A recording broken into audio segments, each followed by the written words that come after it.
2026 মাধ্যমিক পরীক্ষায় ভূগোল বিষয়ের সম্ভাব্য প্রশ্নগুলি নিয়ে আলোচনা করছি।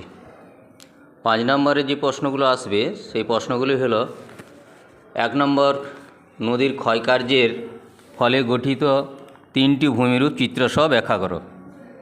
2 নম্বর প্রশ্ন, নদীর মধ্যগতিতে সঞ্চয় কার্যের ফলে গঠিত 3টি ভূমিরূপ চিত্রসহ ব্যাখ্যা করো। 3 নম্বর প্রশ্ন, বায়ু ও জলধারার মিলিত কার্যের ফলে গঠিত ভূমিরূপ চিত্রসহ ব্যাখ্যা করো। 4 নম্বর, পৃথিবীর জলবায়ুর উপর সমুদ্র স্রোতের প্রভাব আলোচনা করো। 5 নম্বর, সমুদ্র স্রোত সৃষ্টির কারণগুলি ব্যাখ্যা করো। 6 নম্বর প্রশ্ন, বায়ুমণ্ডলে উষ্ণতার তারতম্যের কারণ ব্যাখ্যা করো। 7 নম্বর, শৈলধ্য বৃষ্টিপাতের ফলে গঠিত চিত্রসহ ব্যাখ্যা করো। এগুলি গেল 5 নম্বরের সম্ভাব্য প্রশ্ন। এরপর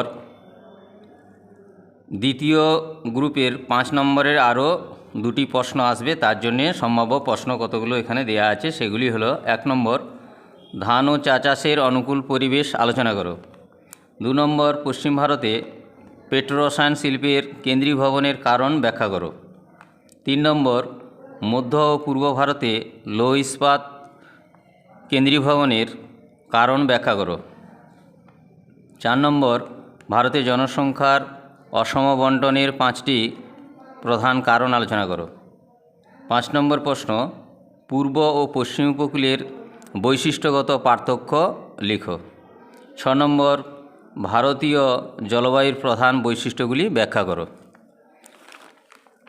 এবার বিভাগ ঘ 3 নম্বরের প্রশ্ন যেগুলো আসবে সেই প্রশ্নগুলি: 1 নম্বর, জৈব ভঙ্গুর ও জৈব অভঙ্গুর বর্জ্যের পার্থক্য লিখো। 2 নম্বর, বর্জ্য কম্পোস্টিংয়ের প্রধান সুবিধাগুলি লিখো। 3 নম্বর, বর্জ্য ব্যবস্থাপনার প্রয়োজনীয়তা লিখো। 4 নম্বর, জিওস্টেশনারি বা ভূসমলয় ও সূর্য সমলয় উপগ্রহের পার্থক্য লিখো। 5 নম্বর, দূর সংবেদন ব্যবস্থার সুবিধা ও অসুবিধাগুলি লিখো। 6 নম্বর, মরু অঞ্চলে বায়ুর কাজ সর্বাধিক হয় কেন। 7 নম্বর প্রশ্ন, নদীর মোহনায় বদ্বীপ গড়ে ওঠে কেন। 8 নম্বর, ট্রপোস্ফিয়ারে উচ্চতা বৃদ্ধিতে উষ্ণতার কমে কেন। 9 নম্বর, আধুনিক যোগাযোগ ব্যবস্থা বলতে কী বোঝো। 10 নম্বর, ক্রান্তীয় চিরহরিৎ ক্রান্তীয় পর্ণমোচী উদ্ভিদের পার্থক্যগুলি উল্লেখ করো। 11 নম্বর, ভারতে অরণ্য সংরক্ষণের 3টি উপায় লেখো। 12 নম্বর, সমুদ্রবায়ু ও স্থলবায়ুর মধ্যে পার্থক্য লেখো। 13 নম্বর, আইনবায়ুকে বাণিজ্য বায়ু বলা হয় কেন। 14 নম্বর প্রশ্ন, পূর্ণিমার থেকে অমাবস্যা তিথিতে জোয়ারের মাত্রা প্রবল হয় কেন। এরপর বিভাগ গ, এই গ বিভাগে যে 2 নম্বরের প্রশ্নগুলো করতে হয় সেই 2 নম্বরের প্রশ্নের সম্ভাব্য প্রশ্নগুলি আলোচনা করছি। 1 নম্বর, বর্জ্যের পুনর্ব্যবহার কাকে বলে। 2 নম্বর, বর্জ্য ব্যবস্থাপনার ভরাটকরণ বলতে কী বোঝো। 3 নম্বর, কম্পোস্টিং কাকে বলে। 4 নম্বর, তেজস্ক্রিয় বর্জ্য বলতে কী বোঝো। 5 নম্বর, বানডাকা কী। 6 নম্বর, অপসারণ গর্ত কী। 7 নম্বর, হিমপ্রাচীর কাকে বলে। 8 নম্বর, হিমশৈল কী। 9 নম্বর, নগ্নীভবন কাকে বলে। 10 নম্বর, বৈপরীত্য উত্তাপ বলতে কী বোঝো। 12 নম্বর, ITCZ বা ডোলড্রামস কাকে বলে। 12 নম্বর, প্রপাতকূপ কী। 13 নম্বর, ড্রামলিন কাকে বলে। 14 নম্বর, পর্যায়ন বলতে কী বোঝো। 15 নম্বর, বিশুদ্ধ কাঁচামাল কাকে বলে।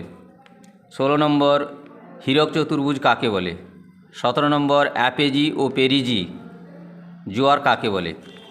18 নম্বর, মান্নাদ ও ময়দান কাকে বলে। 19 নম্বর, আপেক্ষিক আর্দ্রতা কাকে বলে। 20 নম্বর, মিলিয়ন সিট কী।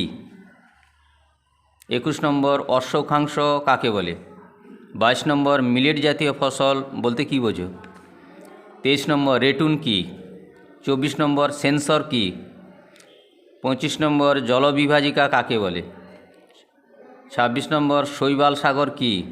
27 নম্বর ফোরার কি? 28 নম্বর বৃষ্টির ছায়া অঞ্চল বলতে কী বোঝো? 29 নম্বর ম্যানগ্রোভ অরণ্য বলতে কী বোঝো?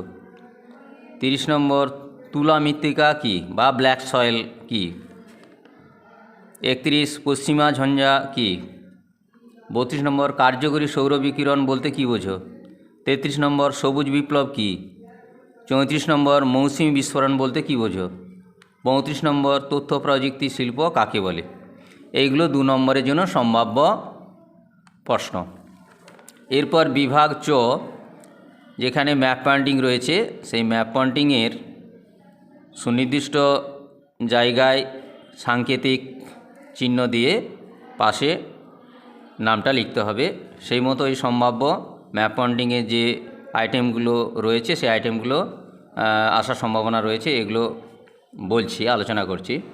1 নম্বর আরাবল্লী পর্বত, বিন্ধ্য পর্বত, নীলগিরি পর্বত, তাপ্তি নদী, লুনি নদী, নর্মদা, কাবেরী, চিল্কা হ্রদ, লেকটাক হ্রদ, কৃষ্ণ মৃত্তিকা, মরু মৃত্তিকা, বৃষ্টির ছায়া অঞ্চল, মুম্বাই, চেন্নাই, দিল্লি, ক্রান্তীয় চিরহরিত অঞ্চল, ব্যাঙ্গালোর, চা উৎপাদক অঞ্চল, কার্পাস উৎপাদক অঞ্চল, ধান উৎপাদক অঞ্চল, পূর্ব উপকূলের কৃত্রিম পোতাশ্রয় বন্দর, করমুক্ত বন্দর, কান্ডালা, ভারতের ম্যানচেস্টার, অরণ্য গবেষণা কেন্দ্র, ভারতের রুড়, বিশাখাপত্তনম বন্দর, দক্ষিণ ভারতের ম্যানচেস্টার, কোয়েম্বাটুর, ভারতের প্রশাসনিক কেন্দ্র, মিলেট উৎপাদক অঞ্চল, বছরে 2 বার বৃষ্টিপাতযুক্ত অঞ্চল, কেটু শৃঙ্গ। এইগুলো মোটামুটি করলে ম্যাপ পয়েন্টিংয়ে পাওয়ার সম্ভাবনা রয়েছে।